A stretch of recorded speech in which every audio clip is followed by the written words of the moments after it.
toujours avoir la joie quand le Seigneur nous donne des temps comme ça, d'être ensemble devant sa parole. Sans plus tarder, nous voulons écouter la parole du Seigneur. Nous allons écouter la parole du Seigneur. Nous allons lire, nous sommes toujours dans notre thème sur la bonne réputation. Nous continuons là-bas. Je sais que jusqu'à le temps que le Seigneur nous diront de mettre un point virgule et nous allons passer à quelque chose d'autre. Nous continuons toujours.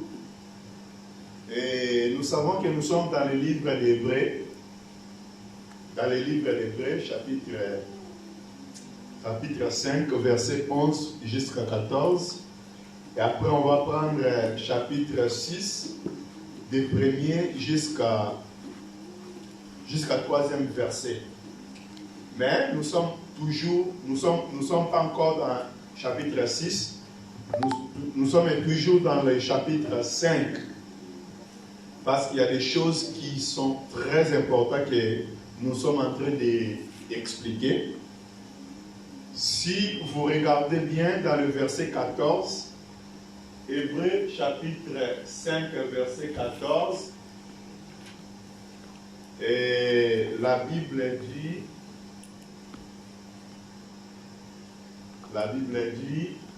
mais la nourriture solide est pour les hommes faits, qui par le fait de l'habitude ont le sens d'exercer à discerner les biens et les mal.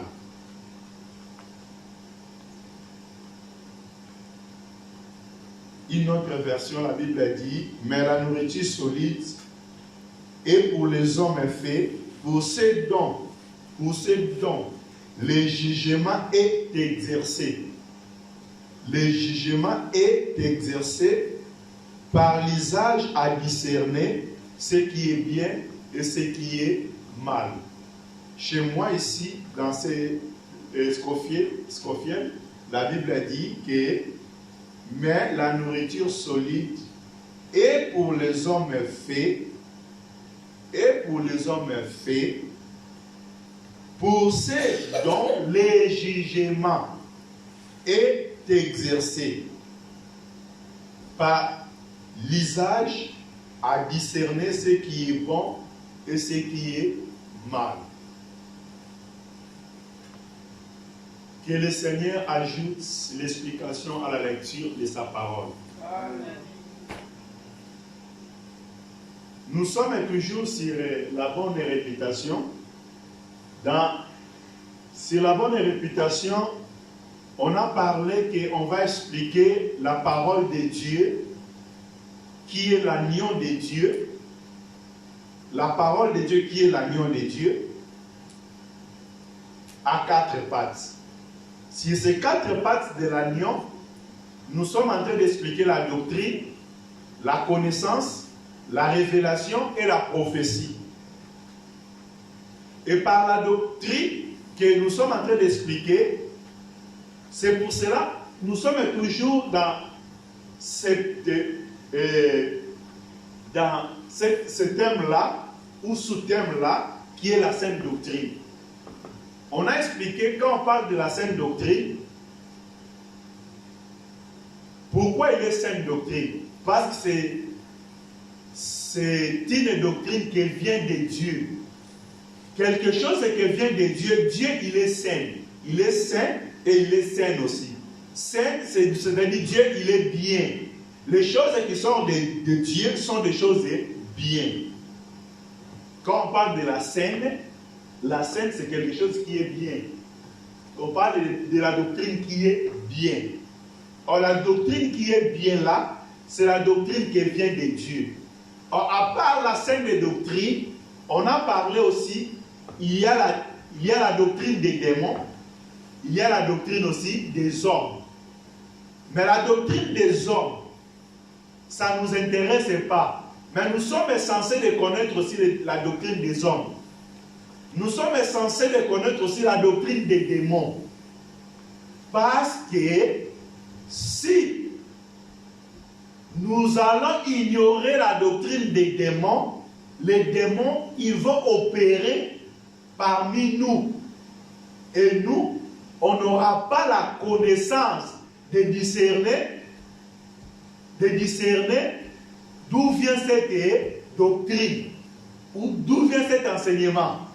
On peut vivre avec l'enseignement des démons si nous ne connaissons pas. Si on n'a pas la connaissance de ça, on peut embrasser ça, de dire que c'est l'enseignement qui vient de Dieu. On peut embrasser les enseignements des hommes. Si on n'a pas la connaissance, on peut l'embrasser et dire que c'est l'enseignement qui vient de Dieu. C'est pour cela qu'on aura aussi temps d'expliquer sur la doctrine des démons, la doctrine aussi des hommes. On aura temps d'expliquer ça.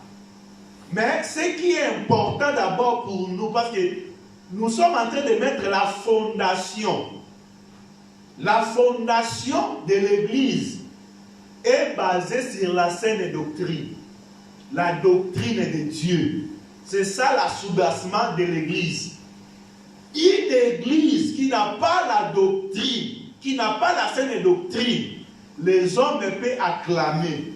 Les hommes peuvent se consoler entre eux. C'est bien de dire que nous sommes de Dieu. Nous irons au ciel. C'est bien de déclarer ça. C'est bien de croire comme ça.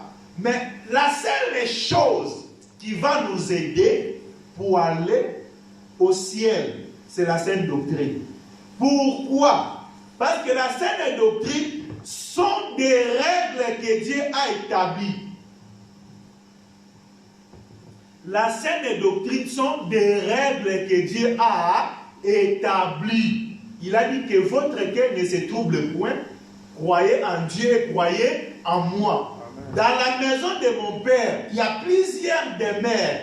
Je vais aller préparer, parce que là où je suis, vous aussi vous soyez. C'est-à-dire nous sommes, quand nous venons à l'église, non d'abord pour avoir la richesse de la terre, pour avoir les biens de ce monde, mais nous venons à l'église pour hériter le royaume de Dieu.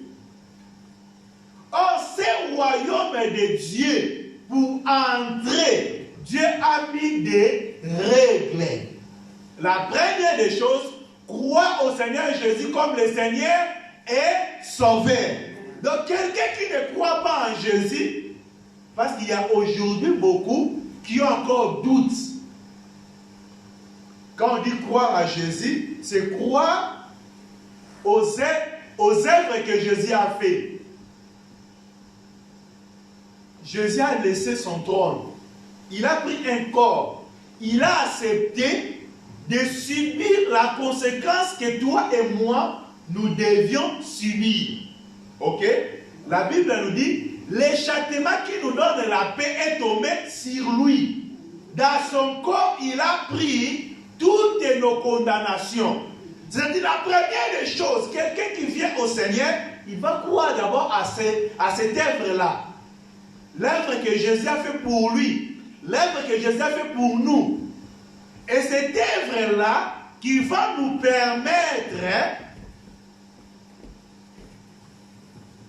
c'est la première part, c'est l'une des règles.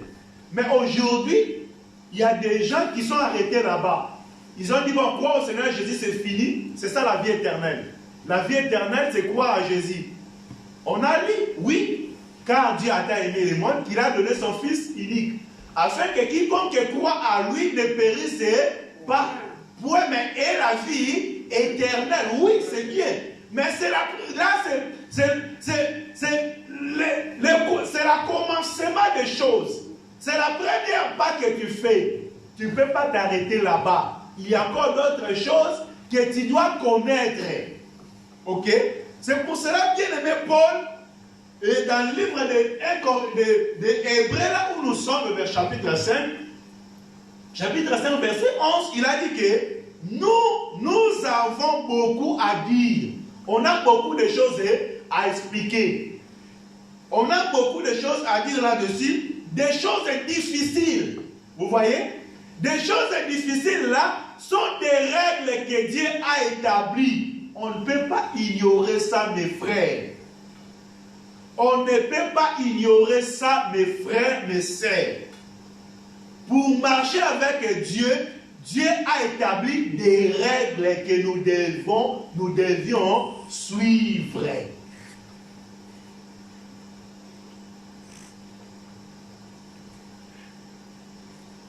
Mais aujourd'hui, les gens ne veulent pas comprendre les choses là qui sont compliquées, qui sont difficiles.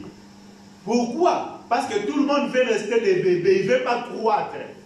Il veut que prendre du lait et du lait. Il y a un temps pour prendre du lait, il y a un temps pour prendre aussi les os, dans la nourriture solide. Nous sommes là pour vous préparer par rapport à la nourriture solide. On ne va pas rester que dans le lait et du lait. Non, du lait c'est bien. C'est pour quelqu'un qui vient de naître. Mais au fur et à mesure, tu vas prendre des jours, il faut aussi commencer à prendre les os. Les os, c'est important aussi. C'est pour cela, c'est là qu'on est en train d'expliquer, parce qu'on a fait maintenant la différence. Bébé, c'est qui? Par rapport aux Écritures, on a expliqué un bébé, c'est quelqu'un qui reste toujours dans les choses charnelles. Ok? Donc quelqu'un qui vient, qui a dit que j'ai cru au Seigneur Jésus-Christ, mais il est toujours attaché dans les choses charnelles, il est un bébé. Aujourd'hui, si on a des conflits dans l'église, parce qu'on a beaucoup de bébés, c'est-à-dire qu'on a beaucoup de gens qui sont toujours liés dans les choses charnelles. Il y a des gens qui veulent seulement parfois n'occuper que des responsabilités dans l'église. Excusez-moi, je commence à voir chaud.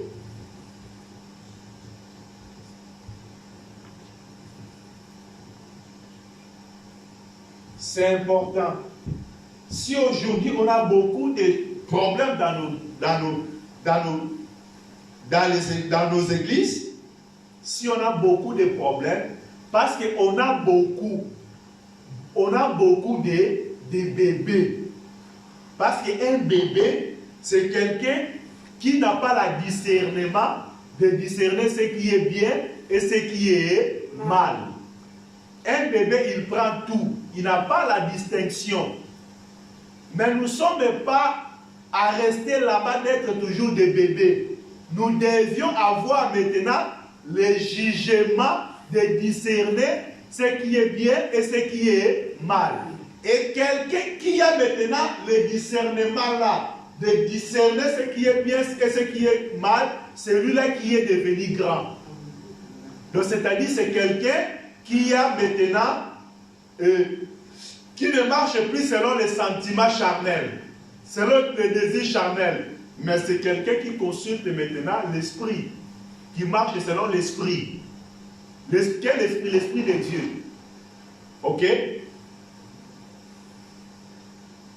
C'est-à-dire, on a besoin, quand on veut faire des choses dans l'église, on a besoin de discerner par rapport à l'esprit de Dieu, ce qui est bien et ce qui est mal.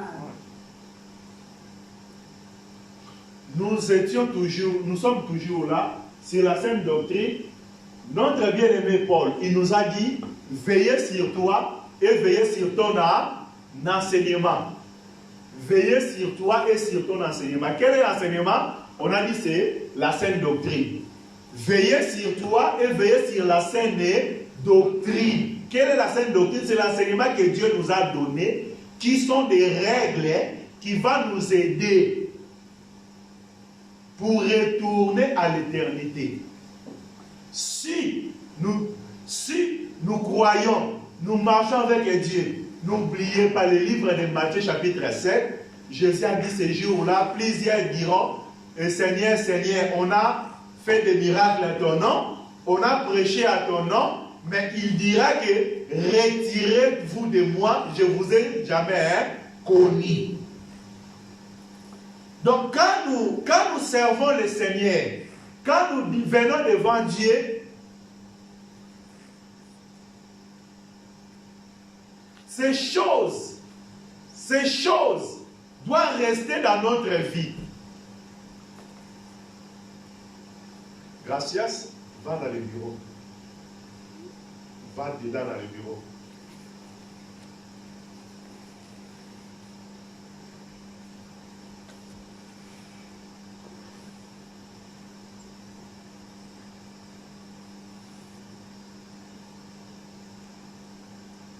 Ok? Veillez sur toi et veillez sur ton enseignement. C'est très important. Et aujourd'hui, nous sommes toujours à parler sur veiller sur toi et sur ton enseignement. Parce que l'enseignement, c'est très important. Et notre vie aussi, c'est très important. Nous allons toucher 2 Timothée chapitre 3. 2 Timothée chapitre 3. Nous commençons là-bas. 2 Timothée chapitre 3. Béni, nous sommes à 2 Timothée chapitre 3. Nous commençons à premier verset. Qu'est-ce que la Bible dit?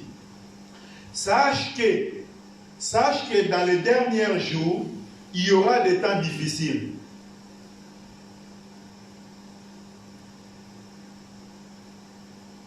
Car les hommes seront égoïstes, amis de l'argent, fanfarons, honteux, blasphémateurs, rebelles à leurs parents, ingrats, irréligieux, insensibles, déloyaux, calomniateurs, intempérants, cruels, l'ennemi des gens de bien, traîtres, emportés, enflés d'orgueil, aimant le plaisir plus que Dieu, ayant l'apparence de la piété, mais reniant ce qui fait la force. Reniant ce qui fait la force. Ok? Ayant l'apparence de la piété, mais reniant ce qui en fait la force. La force de quoi? De la piété. Éloigne-toi de ces gens-là. Éloigne-toi de ces gens-là. Il en est parmi eux. Il en est parmi eux qui s'introduisent dans la maison et qui captivent de faibles femmes chargées de péchés, agitées par des passions de toute espèce.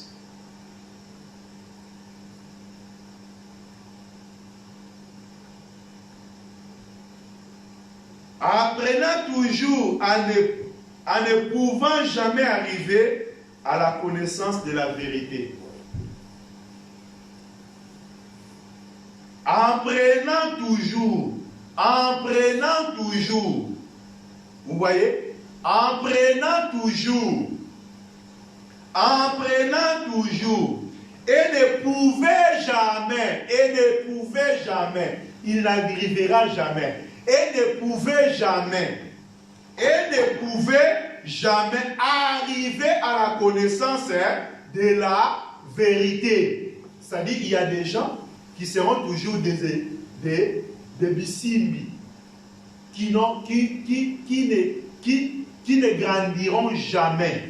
Ils vont apprendre, mais ils n'auront jamais la connaissance de la vérité. Il y a des gens comme ça. La Bible a dit, c'est pas moi. Nous sommes toujours dans la lecture. On n'est pas encore, nous ne sommes pas commencé encore à expliquer. Verset 8. De même que Janès et Jambres s'opposaient à Moïse, de même ces hommes s'opposent à la vérité. De même, ces hommes s'opposaient à la vérité, étant corrompus d'entendement, réprouvés en ce qui concerne la foi. Mais ils ne feront pas de plus grands progrès. Ils ne feront pas de plus grands progrès, car leur folie sera manifestée. Leur folie sera manifeste pour tous. Leur folie sera manifeste pour tous. Comme les ficelles de ces deux hommes. Pour toi, tu as servi de près. Non, pour toi, tu as suivi de près mon enseignement. Là, c'est... Qu'est-ce qu'il a dit? Béni. Verset 10, qu'est-ce qu'il a dit là-bas? 10, qu'est-ce qu'il a dit? Mais toi, tu as pleinement compris ma doctrine. Tu as pleinement compris ma doctrine. Non seulement sa doctrine, il a dit encore quoi? Ma conduite, ma façon de vivre. Ma conduite, mon but constant. Hein? Mon but est constant. Donc, il n'est pas quelqu'un qui balançait tout le temps. Il était quelqu'un qui était constant. Ok? Mon but est constant. Ma foi, mon support, mon amour et ma patience. Je ne sais pas si on continue la lecture, on va lire beaucoup de choses. J'aimerais qu'on puisse mettre un point virgule là-bas parce qu'il y a beaucoup de choses à expliquer. Il y a beaucoup de choses à expliquer. On va expliquer verset par verset de 2 Timothée 3. N'oubliez pas, veillez sur ton enseignement et veillez sur toi-même. Chacun de nous sommes appelés de veiller pour nos vies. Moi, je suis obligé de veiller sur ma vie, mes décisions, mes paroles, mes actes. Je suis appelé. Vous aussi, vous êtes appelés, chacun de nous dans l'église, de veiller sur ta vie et sur l'enseignement. Et nous sommes appelés aussi de veiller entre nous les uns les autres. C'est ça la vie de l'église. Parce que la vie de l'église, c'est la vie d'une famille. Ce n'est pas la vie privée dans l'église. J'ai parlé et je continuerai encore à parler à ça. La vie chrétienne, la vie des enfants de Dieu, c'est la vie commune. Notre salut est commun. On a un salut commun. Comme on a un salut commun, nous devons veiller les uns et les autres. Je ne sais pas, les gens disent que le salut est individuel. Mais moi, dans les Écritures, je lis, la Bible me dit que le salut est commun. Oui, c'est l'expression que les gens peuvent utiliser pour expliquer quelque chose. Mais si nous retournons dans les Écritures, la Bible nous parle de salut commun. Nous ne sommes pas là. On ne va pas aller chercher le verset. J'ai ces versets-là, mais je ne veux pas qu'on lise ça aujourd'hui. Nous allons concentrer sur 2 Timothée chapitre 3. Nous commençons d'abord dans les premiers versets. Premier verset. Premier verset, la Bible dit, or, sache ceci que dans les derniers jours, il surviendra des temps fâchés. Il surviendra. Donc, les temps que nous traversons aujourd'hui, les gens qui avaient l'Esprit de Dieu, ils ont déjà vu les jours-là, les temps que nous traversons aujourd'hui. Et maintenant, un enfant de Dieu aujourd'hui, qui traverse des temps difficiles, il peut dire que non, Dieu m'a abandonné, Dieu ne me connaît pas. Dieu ne me connaît pas, Dieu te connaît. Mais, Ce que nous sommes en train de traverser, Dieu a vu ça d'avance. Dieu a révélé ça à son peuple aussi d'avance. Sache que dans les derniers jours, dans les derniers temps, dans les derniers jours, il y aura des temps difficiles. Vous voyez le temps difficile que nous sommes en train de traverser. Dieu savait ça d'avance. C'est pour cela qu'il ne faut pas s'inquiéter à des choses que nous sommes en train de traverser. Dieu qui nous connaît, il nous abandonnera jamais. Il nous laissera jamais. Pendant toutes ces difficultés, pendant tous ces temps que nous traversons, Dieu sera toujours avec nous. Parce qu'il nous a parlé ça d'avance. Que dans les derniers jours, il y aura des temps difficiles. Je vais porter une consolation à mon bien-aimé qui me suit en direct. Que les temps que nous sommes en train de traverser, c'est les temps difficiles. Oui, le monde entier traverse les temps difficiles. Mais dans la parole du Seigneur, les temps difficiles a été déjà écrit. Si nous traversons aujourd'hui les temps difficiles, ne perdez pas ta foi. Ne pensez pas que Dieu t'abandonne. Dieu est avec toi. Dieu est avec nous. Tous les temps difficiles qu'on va traverser, il nous a dit, il serait avec nous jusqu'à la fin du temps. Que le Seigneur nous bénisse. Amen. C'est pour cela qu'il ne faut pas faire basculer ta foi, abandonner ta foi, et faire le naufrage de la foi. Non, gardez la foi, gardez l'espoir, gardez l'espérance. Le Dieu là est toujours avec nous. Amen. La deuxième des choses, la Bible dit, verset 2. Verset 2, la Bible dit, car les hommes seront égoïstes. Ok? Les hommes seront égoïstes, amis de l'argent, fanfarons, hautains, blasphémateurs, rebelles à leurs parents, ingrats et irréligieux. Car les hommes seront égoïstes, avares,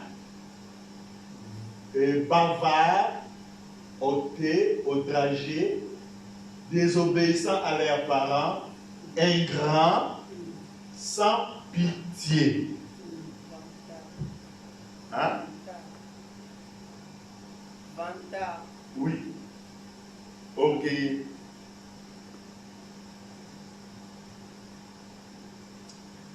Vous voyez, ces choses que Dieu a déjà dit ça d'avance, que c'est notre temps que nous sommes en train de traverser. Pendant ce temps, les hommes seront égoïstes. Égoïsme. Aujourd'hui, l'égoïsme qu'on voit, ne faut pas te décourager que Dieu nous ne connaît pas, Dieu nous a abandonnés. Non. Shalom Église. Et l'égoïsme là qu'on est en train de parler, nous ne sommes pas là pour parler l'égoïsme déjà du monde, mais l'égoïsme qui se trouve aujourd'hui dans la maison du Seigneur. Les gens qui se disent qu'ils sont le peuple du Seigneur, nous sommes une église du Seigneur, mais quand tu rentres là-bas, tu verras que ces choses-là, ça se trouve au milieu d'eux. Parfois aussi au milieu de nous là-bas. On ne peut pas parler des autres sans parler de nous. Parce que nous ne sommes pas des parfaits. Ok? Nous ne sommes pas sur la terre. Nous ne sommes pas parfaits. Ok? Les choses qu'on est en train de prêcher là, nous ne prêchons pas non seulement pour les autres, mais d'abord parmi nous. Avant de regarder les autres, nous devons regarder parmi nous. Amen. Les choses que nous sommes en train de parler, vous allez regarder aussi d'abord à moi. Il faut vérifier ça à moi. D'abord, la première des personnes ici à l'église de vivre ces choses, c'est moi. Parce que c'est moi qui prêche. Si vous trouvez ces choses, n'hésitez pas. Viens me dire. Tu ne seras pas mon ennemi. Tu ne seras pas mon adversaire. Mais tu seras mon bien-aimé. Shalom. Ces choses, si vous avez trouvé ça à moi, vous allez m'aider afin que je débarrasse de ça. Ce n'est pas à nous. Ces choses, ça ne peut pas se manifester parmi nous. Mais étant que des humains, nous sommes dans cette chair, ça peut aussi se manifester. Mais ce qui est important, nous devons combattre ça. Nous ne devons pas laisser ça, bon, ça c'est la faiblesse de notre passé. Non. Non. Ok? Et si vous allez trouver ça à moi, moi je vais me réparer afin que je ne marche pas avec ça, parce que ça sera un obstacle pour la bonne réputation. N'oubliez pas que le grand thème, c'est la bonne réputation. On a besoin d'avoir une bonne réputation. Mais si ces choses, ça se manifeste d'abord à moi, parce que tout le monde, ils verront d'abord moi, tous qui vont venir ici, ils vont vérifier d'abord moi, qui est devant là, devant vous. Veillez sur moi. Je vous supplie de veiller sur moi. Moi-même, je vais me veiller, mais vous aussi. Ouvrez bien les yeux pour regarder. Quand vous verrez tous ces défauts-là, toutes ces maladies-là, sonnez quoi? Alerte. Ok? Que vraiment, la façon là que tu es en train de marcher, c'est un danger. Ok? C'est très important. Les hommes seront égoïstes aujourd'hui. L'égoïsme, ça commence, a pris la place dans les hommes de Dieu. Les hommes qui disent que sont des hommes de Dieu, mais qui regardent leur vie, il y a vraiment l'égoïsme. La première égoïsme d'abord que je vais dire, quand je suis ici dans l'église, je vais travailler que moi-même seul. C'est ça l'égoïsme. Shalom. Shalom. Donc c'est-à-dire, moi ici à l'église, je ne peux pas travailler seul. Je parle ça et je répète. L'église du Seigneur, les gens travaillent ensemble parce que Dieu a distribué des dons. Chacun selon sa grâce. On n'a pas la même grâce. On a des grâces différentes. Mais il y a une condition. Les gens marchent ensemble, il faut qu'ils se mettent d'accord. Il faut qu'ils se mettent d'accord. Si les gens ne se mettent pas d'accord, ils ne peuvent pas marcher ensemble. C'est ça ce que moi je cherche ici. Je cherche les gens qu'on va se mettre d'accord. Les serviteurs qu'on va se mettre d'accord. Si nous sommes d'accord, on va marcher ensemble. Mais nous ne sommes pas d'accord. Vous me qualifierez d'égoïsme, mais je ne suis pas un égoïste. Seulement, il y a qu'on ne s'est pas mis d'accord. Parce que la Bible dit, si deux sur la terre se mettent d'accord, demander quelque chose, Dieu le fera. Mais aujourd'hui, ce qu'on a constaté, les gens marchent ensemble et ne sont pas d'accord. C'est pour cela que la main de Dieu aujourd'hui ne se manifeste plus. Parce que les gens ne sont pas d'accord. On a besoin, la bonne réputation est liée par la main de Dieu qui va se manifester parmi nous. Sans la main de Dieu, on n'aura pas la bonne réputation. Il faut que Dieu commence à faire des choses étonnantes, de grandes choses, des miracles. Et surtout ici en Europe, les gens ont le pain. les gens ont des habits. Si tu prêches que l'évangile qui n'a pas la puissance, les gens ne croiront jamais. Est-ce que vous me comprenez? Amen. En Europe, l'évangile qu'on va prêcher, il faut qu'il soit l'évangile qui est accompagné par des signes et des prodiges. Quelqu'un, il a consulté des médecins, mais avec la maladie qu'ils ont dit que cette maladie, il est chronique. Tu vas mourir avec cette maladie. Et cette personne, quand il s'embrasse l'évangile, l'évangile va guérir cette maladie-là. C'est ça qui va pousser cet homme à dire non, il y a un Dieu qui existe. Imaginez-toi quelqu'un qui a des avions. Moi, je suis locataire. Lui, il a des avions. Quelle est la parole que je vais aller le prêcher? Hein? Toi, tu es locataire. Et locataire dans une maison de HLM. Je suis locataire de HLM. Et je vais aller prêcher quelqu'un qui a des avions. Quel évangile que je vais porter? Que Dieu va te bénir. Dieu va te donner l'argent. Quelqu'un depuis qu'il est né, il a trouvé l'argent. Donc quand il est né, il a trouvé déjà l'argent. Il a grandi avec l'argent. Quel évangile que toi tu vas aller prêcher? Vous me dites. Parce que l'Europe, ce sont des pays qui ont des matériels. Ce sont des matérialistes. Ils vivent par les matériels. Les Européens, nous en Afrique, on vit par la foi. Tu réveilles le matin, tu n'as pas le foufou de soir. Hein? Tu ne sais pas d'où viendra le foufou du soir. Tu ne sais pas. Vous voyez? Et maintenant, tu commences à prier, ah Dieu, donne-moi ce que je vais manger le soir. Mais chez les Occidentaux, non. Quand ils se réveillent, ils savent qu'il y a une provision là-bas. Il n'a pas besoin de la foi pour avoir du foufou du soir. Il n'a pas besoin de la foi pour avoir... il veut aller aux États-Unis, oh, que Dieu va te bénir pour aller aux États-Unis. Non, il n'a pas besoin de ça. Non, nous devons ouvrir nos entendements pour comprendre les choses.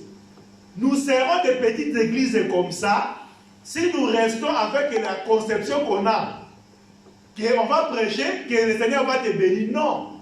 On a besoin qu'ici en Europe, quand un homme de Dieu se met devant, les paralytiques, les gens qui connaissent, les gens là, il est né paralytique, il a commencé à marcher. Les gens voient, oh. Son docteur, il retourne chez son médecin. Son médecin a dit non, je ne crois pas.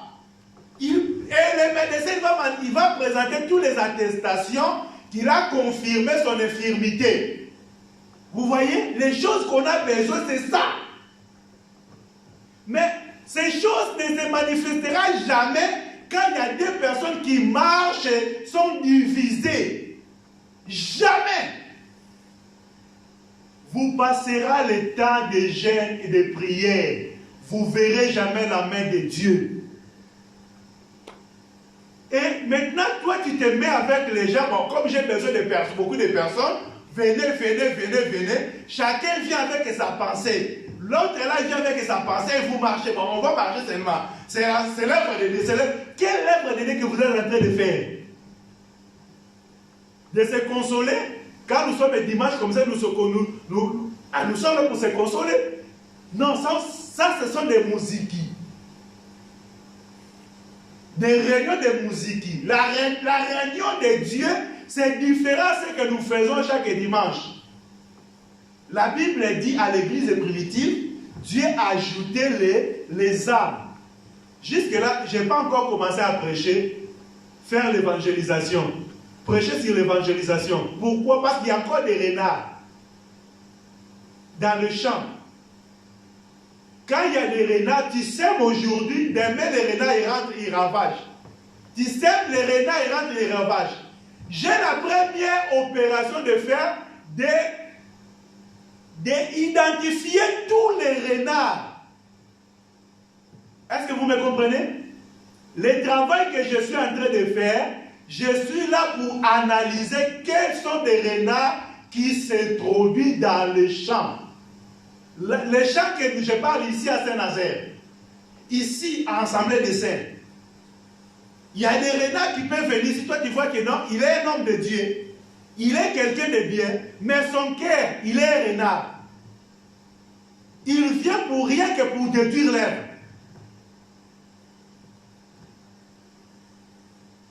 Je ne sais pas. Jusque-là, je ne sais pas si vous me comprenez. Parce qu'on a des pensées, jusque-là, on a encore des pensées différentes. Nous ne sommes pas encore mis ensemble. Le jour qu'on se mettra ensemble, nous verrons les choses vont changer. Nous ne sommes pas encore ensemble, jusque-là. Mais Dieu nous aide. Nous sommes en train d'aller petit à petit, de mettre des pas petit à petit. On a besoin de vivre des grandes choses. Mais, toujours on aura des renards. Mais nous avons la mission d'abord de détecter tous les renards, tous les animaux sauvages qui viennent pour ravager les champs. On a lu ça ici, on va arriver là-bas, on n'a pas encore arrivé. Dans le verset où nous sommes, 2 Timothée chapitre 3, on va arriver. Mais ce que nous sommes en train de dire d'abord, que l'égoïsme, les gens ils viennent dans l'église pour son intérêt. Mon intérêt c'est quoi dans l'église? Nous tous, notre intérêt c'est la vie éternelle. On a un seul intérêt. On a un seul intérêt qui est la vie éternelle. Quand tu viens oublier tout sur la terre, ne venez pas que les gens de ce monde te connaissent. Ne venez pas que les réseaux sociaux me connaissent. Non, on a un seul but. J'ai suivi un homme de Dieu. Bon, je mets entre parenthèses, je ne vais pas parler de ça. Ce n'est pas intéressant. Parce qu'aujourd'hui, on a commencé à perdre notre objectif. On a besoin, quand nous prêchons, quand nous faisons l'œuvre de Dieu, pour regarder il y a combien de vies. Il y a combien de vies dans les vidéos que j'ai mis en ligne. Il y a combien de vies. Vous savez, est-ce que vous comprenez ce que je suis en train de parler? Amen. Nous les hommes de Dieu, nous commençons à sortir un peu, à chercher nombre de vies. Nombre de vies. On a besoin de gagner encore des numéros des gens, de gagner les numéros des gens, au lieu de gagner le cœur des personnes. Les réseaux sociaux c'est bien, mais quelque part ça peut nous faire détourner le chemin. Et quand je vois le nombre de vies, je dis j'ai fait un grand travail. Quand je vois moins de vies, mon travail c'est pas bien. C'est pas ça, c'est devant Dieu. Devant Dieu, Caïphe, il était un homme renommé de tous. Un grand serviteur, souverain sacrificateur. Ok? Mais Jean-Baptiste, il était dans le désert. Ok? Caïphe, il était dans le temple. Le temple était bien édifié. Caïphe, il était reconnu par Hérode, par Pilate, par tous les gens de ce monde. Tous les gouvernants là. Ok? Mais Jean-Baptiste a été décapité. Jean-Baptiste a été décapité. Par qui? Par un roi qui était Hérode. Par un renard qui était Hérode. Ce n'est pas moi qui l'ai appelé renard, c'est Jésus.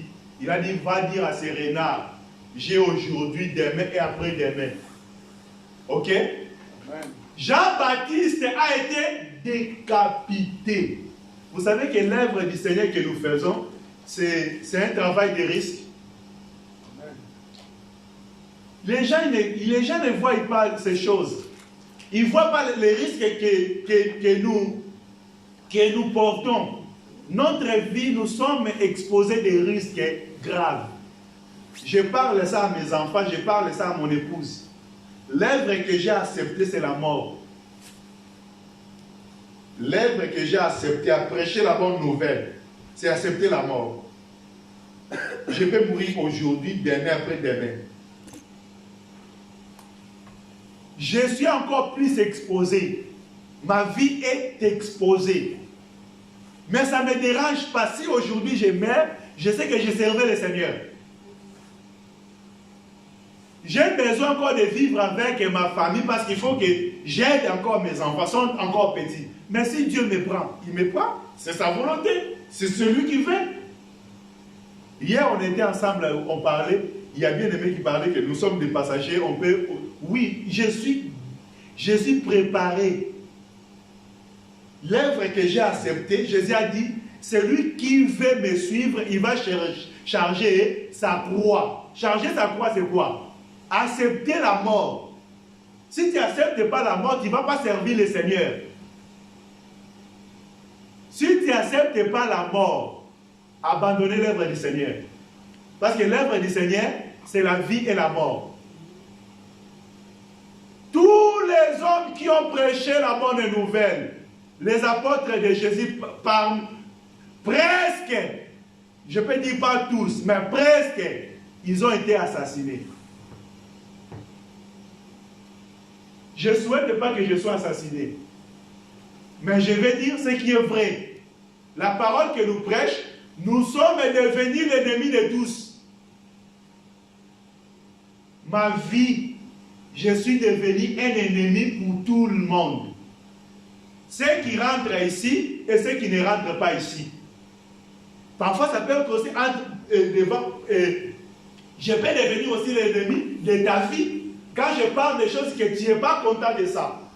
Vous voyez? Nous sommes exposés. Mais ce n'est pas ce qui nous intéresse. Ce qui nous intéresse, nous prêchons la bonne nouvelle. Nous prêchons l'évangile de Dieu. Shalom. Shalom.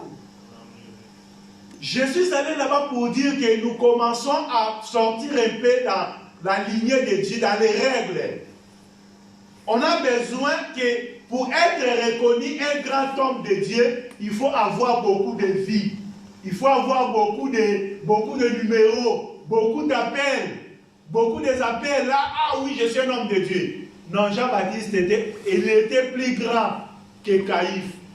Est-ce que vous me comprenez? Amen. Jean-Baptiste, il était plus grand que Caïphe.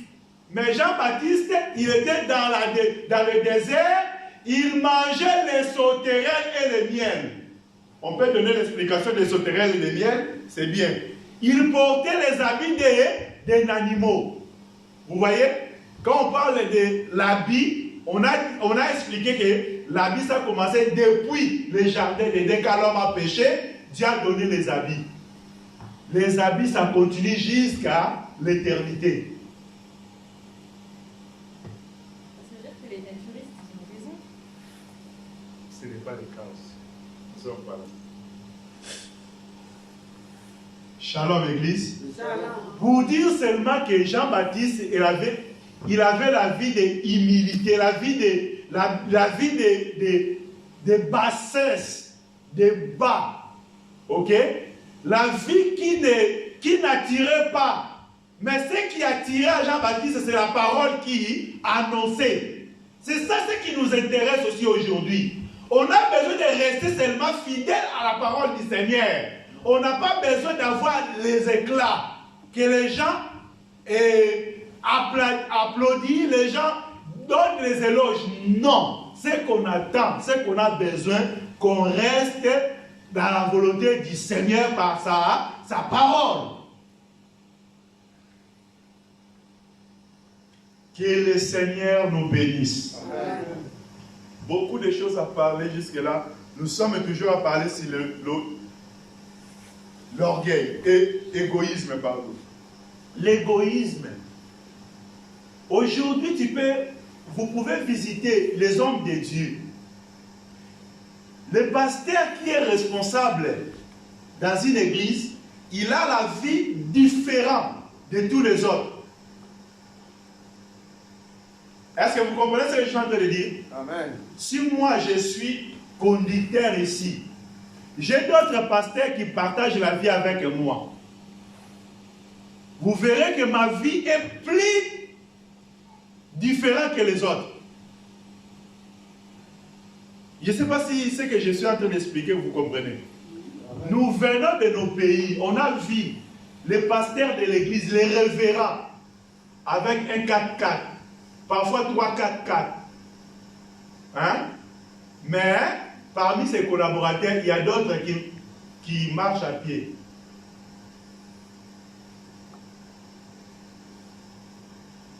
Est-ce que vous avez compris ce que j'ai dit? Amen.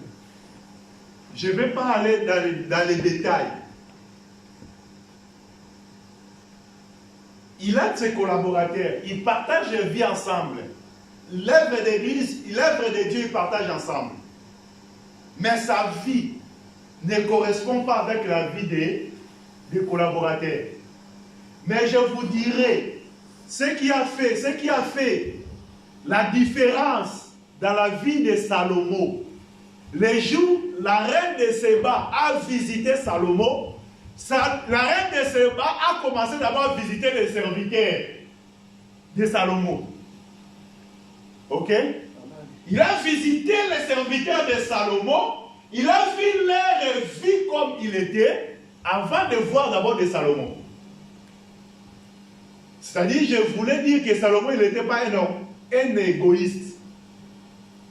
Salomon, il n'était pas un égoïste. Parce que quand la visiteur est venue, la reine de Séba a commencé à voir d'abord les serviteurs de Salomon. Oui, on peut expliquer parce que les gens qui aiment la révélation, non, Salomon aujourd'hui c'est Jésus, oui. Les serviteurs c'est les ministres, oui. Maintenant, vous les ministres, votre vie, est-ce que ça correspond avec la gloire de Jésus? Si aujourd'hui Dieu me fait grâce, Dieu me donne des richesses, Dieu me donne le bien dans son œuvre, est-ce que ceux qui marchent, c'est qu'on marche ensemble, ils profitent aussi les dons que Dieu me donne dans l'œuvre du Seigneur? Aujourd'hui, souvent, nous pensons que pour nos vies, non seulement pour les serviteurs, je vais aller aussi pour le peuple de Dieu. Vous savez que être dans le service du Seigneur, être dans ce service, c'est un sacrifice. Je viens de dire que notre vie est exposée par les attaques qu'on peut apprendre spirituellement. Si ta vie est poursuivie par les démons, par la puissance des coutumes de ta famille, moi je prie pour toi. La première personne qui va subir les attaques, c'est moi. Parce que je viens pour te délivrer. Ok? La puissance qui contrôlait ta vie, la puissance de votre chef de famille, de votre famille là, ça va s'imposer maintenant contre moi. Est-ce que vous comprenez ces choses? C'est-à-dire, si aujourd'hui dans mon église, où je suis en train de diriger, j'ai 5 fidèles, ces 5 fidèles-là, je vais veiller sur leur vie. Je vais porter leur vie dans mes prières. Quand quelque chose qui ne marche pas, les choses qui ne marchent pas là, c'est spirituel. C'est moi qui va s'opposer contre ça. Il peut prier. Oui, parce qu'aujourd'hui, il y a beaucoup qui ont dit que nous tous nous sommes égaux. J'ignore pas, oui, c'est bien. Mais quand Dieu appelle quelqu'un, il donne une onction à lui. Cette onction-là marque la différence. Il y a une force surnaturelle que Dieu donne. Cette force surnaturelle-là, toi tu peux combattre. Là où tu vas t'arrêter, si lui il vient là-bas, tu auras une chose de plus. Tu auras quelque chose de plus. C'est Dieu qui a mis des choses comme ça. On ne peut pas ignorer ça. Et un jour, il y a un monsieur qui a amené son enfant qui était possédé devant les disciples de Jésus. Ils ont commencé à chasser les esprits.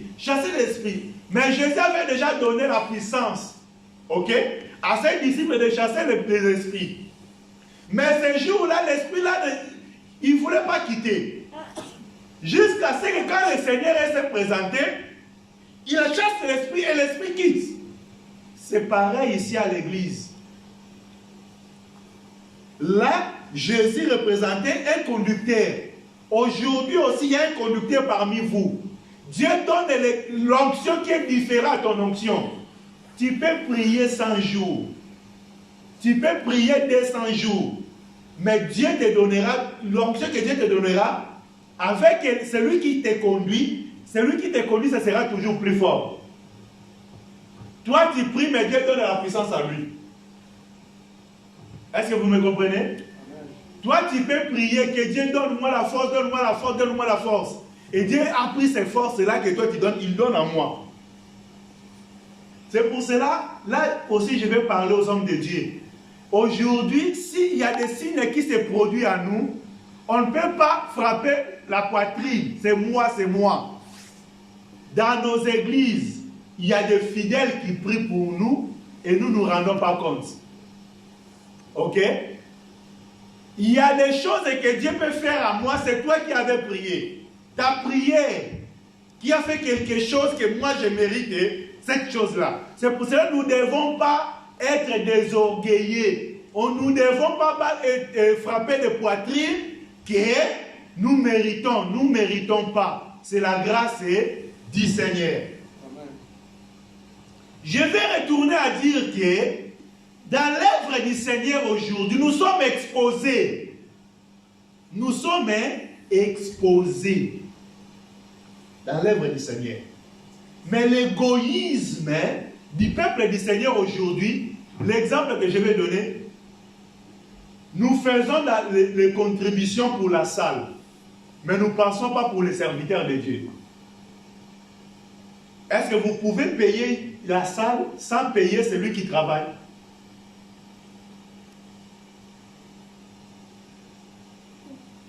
Hein? Ça, c'est l'égoïsme. Ce n'est pas l'égoïsme. C'est l'égoïsme. Quelqu'un qui se sacrifie dans le travail, il peut prendre le temps de prier pour toi. Quand tu as un souci, il va venir vite te secourir, t'exhorter, de te fortifier. Mais parfois, tu penses à donner quelque chose pour avoir la salle. On peut avoir cette salle. S'il n'y a pas un ministre, il n'y a rien qui va se produire. Mais vous ne pouvez pas avoir une salle. Mais si vous avez un ministre de Dieu, vous aurez la main de Dieu. Vous voyez la différence? Mais cette différence aujourd'hui, ça n'existe plus. Bon, nous pensons que pour la salle, parce que salle, comme ce n'est pas, c'est pour quelqu'un, on va payer la salle. Bon, pasteur, il va se démerder.